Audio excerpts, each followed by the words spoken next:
ஒரு மேலவைத் தலைவராக இருக்கிறார் 1980களில் தொடக்க காலத்தில்.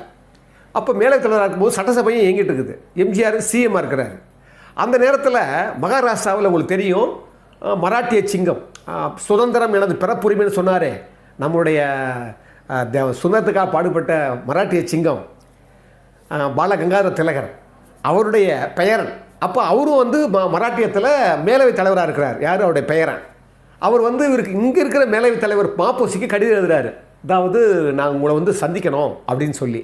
எதுக்காகன்னா, எங்கள் தாத்தாவுக்கு நாங்கள் வந்து மராட்டிய பூனேவில் வந்து நாங்கள் சிலை வைக்க போகிறோம், அதுக்காக நாங்கள் இங்கே வரப்போகிறோம், அதெல்லாம் நாங்கள் வரணும்னு சொன்ன உடனே இவர் வந்து இது வாங்கன்னு சொல்லிட்டு அனுமதிக்கிறாரு. அதே போல் வந்துடுறாரு. அவர் வந்த உடனே எம்ஜிஆர் வந்து சட்டசபையில் இருக்கிறார். உடனே மாப்போசி அவர்கள் மேலவைத் தலைவர் இல்லையா, அவரை உட்கார வச்சுட்டு இவருக்கு அழைப்பு கொடுக்குறாரு. பாருங்கள், குறிப்பிடுறாரு, நான் அழைச்சேன்னு சொன்ன உடனே சட்டசபையிலேருந்து நேராக என்னுடைய அறைக்கே வந்துட்டார். அப்போல்லாம் என்ன கண்ணியம் இருக்குது சொல்கிறார் அவர்.